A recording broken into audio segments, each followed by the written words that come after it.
A man has to know himself. When I look in the mirror outside I'm walking, I look short and dumpy. There's no question about it. About the image I see in the mirror when I walk, I look short and dumpy, and no question about it. You never deny the truth. You never deny the obvious. You never deny what anyone can say right before their eyes. That contradicts directly what you're claiming to be. You have to learn to read personalities and body language and come back quickly to challenge assumptions. You have to read mockery, humiliation in the body language and the posture and take care of it at the time. You never let anybody get away with a humiliating body posture which suggests mockery or condescension. You never let that happen.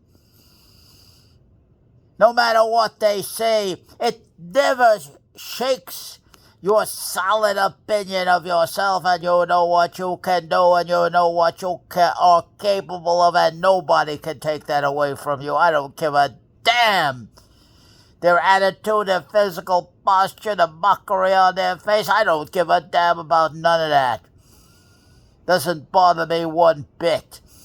The whole key to everything as I see it is to not be embarrassable anytime, any place, anywhere. And the next key is to assert yourself. Represent who you are and what you are in every situation, but understand the dynamics of the situation, the protocols of the situation. Where are you at? What are the protocols involved? The legal aspects, the social, and so on and so forth. And the big question here, what kind of a shape are you in? Never notice I didn't say anything about your height. I'm 5'2.5". The hell with that. Can't change it. What kind of a shape are you in? Ask yourself that question physically. That's within your power. Can you grab a man and hold him? I don't care how big he is. Can you grab a man and move him? I don't care how big he is. I don't care about nothing. I don't give a damn about the biomechanical advantage of the height. You crush past it. Keep on punching. Never be intimidatable or intimidated by anything or anybody, anytime, any place, anywhere. You gotta know who you are. Only you can represent yourself. Don't look for anybody to do it. Don't look for the Good Samaritan. Don't look for anybody to stop you against the bully boy. I'm coming for that bully boy. I'm coming for that bully boy. Like Jordan Peterson, give you a good example. That asshole Jordan Peterson, a psychologist, a philosopher, whatever the hell that piece of garbage is. And he defined Trump as a 13-year-old bully boy, which Trump is. But of course, he is a major Trump bootlick. This Jordan Peterson, this is a major Trump bootlick. So if not anything he says, I would challenge him. I don't give a damn how many titles this Jordan Peterson has. I don't care who the hell he thinks he is. He'll hear from me. Anybody will hear from me. If I've got something to say, I don't give a damn who the hell you are. You're going to hear from me. I will make my views known. I will speak my word. I will assert myself. I will not let some fool try to humiliate me or say something to me and try to sneak it by me that's insulting. I'm coming for him. One way or another, he's going to hear back from me. It's an attitude. It's a way of life. But you have to train for it. You have to get set. You have to get ready. You prepare for your opponent. You don't take anything for granted. You don't assume anything. I always look to the worst case scenario. And if I'm preparing, this is what Joe Biden should do, or he has to get out. You take your worst critics. And Joe Biden has, I call it the Joe Biden syndrome. He's got so many naysayers. And you take them on. You face them. You get set. You get ready for them. You mow them down. You look at them with hate, wrath, and rage as your motivator. and you come at them.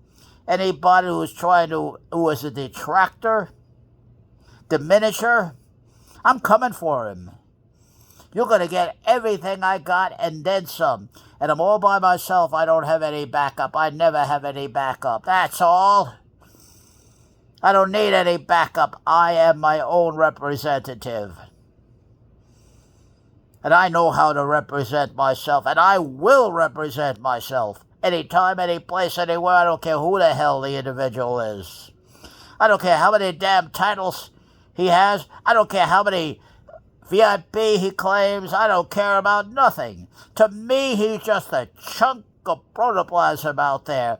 A piece of protoplasm, a moving head with expressions on it. That's all I see. He's not beautiful. He's not ugly. I just see him, man. That's how you got to look at it. You don't see a beautiful person or ugly person. You just see an opponent out there. All you see out there is a social performer. Never forget that. He's not better than you are. He's not better than you, and I'm going to prove I'm better than him. He doesn't break my opinion of myself. He doesn't bust my confidence. I'm not worried about him in the least. I'm not thinking about him. I'm thinking about how I'm going to tear his ass apart. I'm thinking about what I'm going to do to him. Of course, in preparation, I take him very seriously. I get ready for him. I'll know that opposition better than he knows himself. I know how he'll breathe. I know what he looks like. I know the body language. Because I do my homework, I study very hard. I take myself serious, not him. I make the decision. I make my own decisions. Period. And I don't need no Tony Robbins to give me a pep talk about what is the obvious. I don't need to be insulted by the likes of a Tony Robbins or a Dean Graziosi giving me a pep talk. The hell with them. The hell with that. I'll give myself my own pep talk. If I need a pep talk, I'll give it to myself. That's all. No fear. No hesitation. Do it. And that's the Joe Biden syndrome. That's what Joe Biden must do if he wants to survive. And these are the real questions. These are the real issues. He's got to take those naysayers and take it and just shove it down their throat. Now, the real question is he up to it?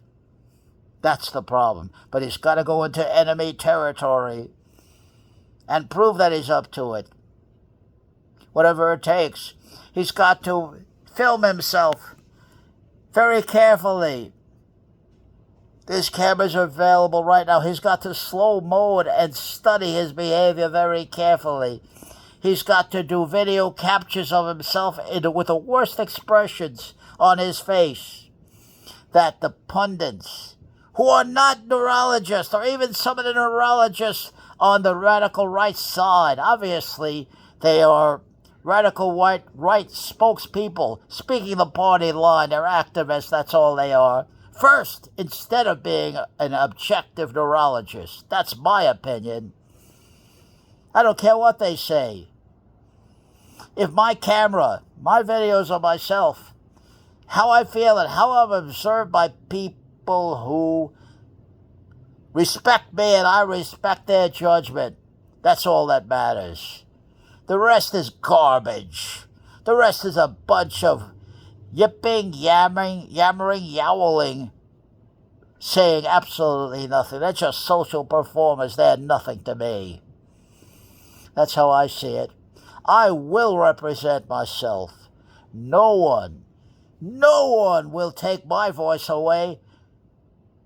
I have the last word. I have the last word. It's what I say that's important in the final analysis. After listening to you very closely, which I do, and giving you every possibility to make your case against me and to help you, and I paraphrase what you're saying. In other words, I say to you, is this all you want to say about me? What else do you have to say about me? Come on, give it all to me. And now what else do you have to say? Now shut up. Now you will shut up and I'm going to talk. That's my attitude. I tear Tucker Carlson, giggling Tucker Carlson, I tear him up. Ben Shapiro is nothing but a punk to me. O'Reilly's a big, overrated, bloated, pompous egotist. Period. I go after the psychology of the man that I see right in front of me. I'll attack the psychology of the man that I see in front of me. And then I'll grab him by his hand and force him into a philosophical discussion. We'll see who'll be the last man standing. Then finally I'll tell him, sit on a park bench in New York City in the wintertime with me. Take a night.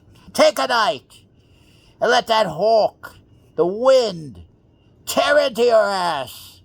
And then let's hear what you have to say. And after that, we're going to take a long walk in New York City and Manhattan down the streets of broken dreams, you understand? And I'm going to lean on you. I'm going to lean into you hard. Because why? Because I've done it. I've been on that park bench. I've taken that street that walks on the streets of broken dreams. That's why. That's why I can talk boldly and adamantly, because I've done it. I am it. I am what I'm talking about. That's how I know. That's why I'm certain about what I'm saying. Let's put a period on that.